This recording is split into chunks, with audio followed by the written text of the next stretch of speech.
Hello there. We have a lot more information about what happened yesterday, and some of it's kind of conspiratorial sounding, so let's get into it. Of course, there was a very lethal attack in New Orleans by what seems to be a Terry. Once again, YouTube doesn't like the full word. Someone who apparently is part of the Islamic State. Was. He's gone now, which I'm not very sad about. Unfortunately, the people he took with him, I'm sad about them. At least 14, some say 15, we're not sure yet, and quite a few people are injured. So I don't understand why the FBI special agent, assistant special agent, whatever her official title is, at first said that it was not a terror attack because they had the flyer from the beginning, and it was basically kind of half folded, but people could still see that there was a black flag with white writing on it, and they said, where have we seen such a flag before in connotation of terror attack? And the obvious response was the Islamic State. It turned out to be true. So if the FBI could take a good long look at that flag, they would immediately suspect it is a terror attack, and then they would investigate it as such. But she denied it. Makes no sense at all. And it also fuels all sorts of theories about her being a diversity hire. Why? Because, well, diversity hires tend to be from groups that the left likes to call marginalized, and the black woman is sort of in the intersection, as they like to call it, of two of these groups. So there's a higher chance if you find her in a position that is, prestigious, that she might have been appointed that way because they wouldn't appoint somebody else that way. Also because she appears younger, had a nose ring, which is against FBI regulations, and once again didn't seem very competent considering she said it was not a terror attack. So all of that combined together to this theory, and honestly, I think a part of that theory is also just that people are very, very tired of diversity hires. We've seen quite a few. There's a lot of talk about how in the Supreme Court we currently have one. The current outgoing vice president is one. And people just feel, especially if you remember the discussion about Elon Musk, Vivek Ramaswamy, and the H-1B visas, a lot of people talked about how, due to DEI concerns, we don't actually allow white men or to get a decent job or be promoted. And I brought the statistic back then at like 94%, I believe, of new jobs in the S&P 100. It was in 2023, I think, went to people who aren't white men, despite the fact that white people are over half the country of America. So I think this was in the public consciousness at the time of this attack, and people are very sick and tired of it. And there were a few indicators that came together to convince people of this theory. Not to say that it's 100% true. Maybe she's very exceptionally competent, I don't know. I did, like I said yesterday, check if there's any publicly known operation that she participated in, any achievement she might have had, but I couldn't find anything. Well, next thing.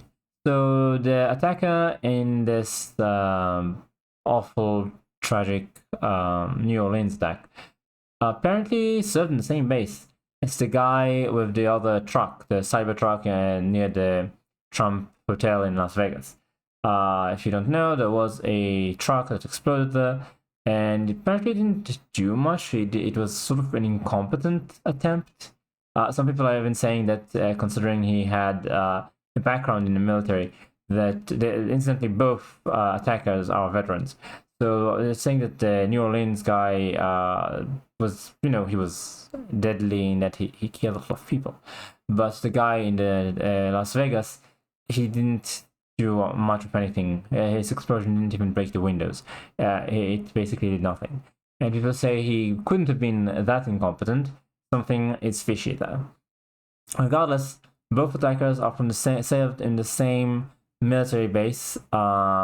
It's supposed to be a huge one, so it might just be a coincidence. Although, incidentally, the guy who tried to shoot Trump was from the same base.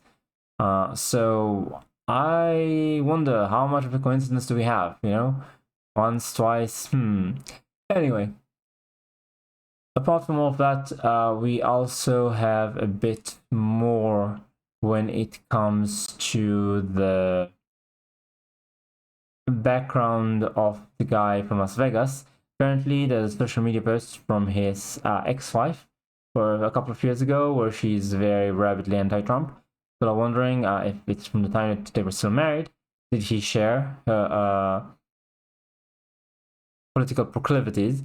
Because he did, explode near the Trump building. Was he targeting that place specifically? Possibility. All in all, I can't say I'm surprised that the New Orleans guy was, the sort of Muslim extremist. We had a bit of a quieter front on that sort of thing in the US. As far as I could tell, I didn't really hear too much about such attacks in recent months. Obviously, it's a normal occurrence near my neighborhood. I mean, not my neighborhood physically, just in Israel, in my country, in the Middle East. Yeah. But all the same, I think we sort of need a refresher on how these things go. Apparently, the mosque that this guy may have attended, the local mosque near the place where this happened, people say that he attended there, and basically that mosque published a very nice instruction to the members not to speak to the FBI and refer them to CARE.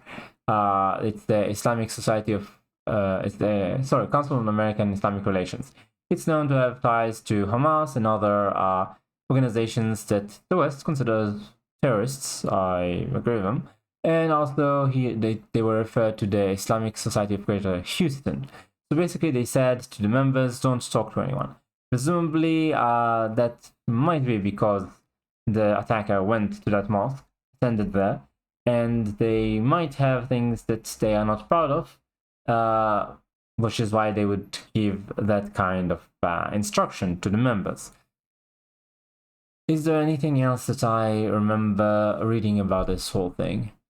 Not too sure. I can tell you that the guy from that mosque, apparently from that mosque, is a 42-year-old US Army veteran,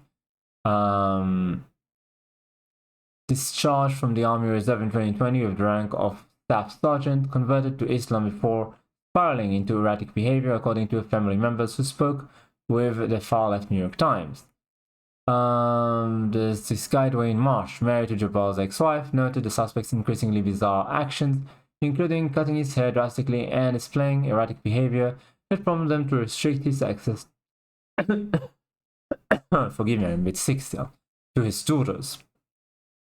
The attacker is called Jabbar, moved into a predominantly Muslim neighborhood north of Houston approximately a year ago.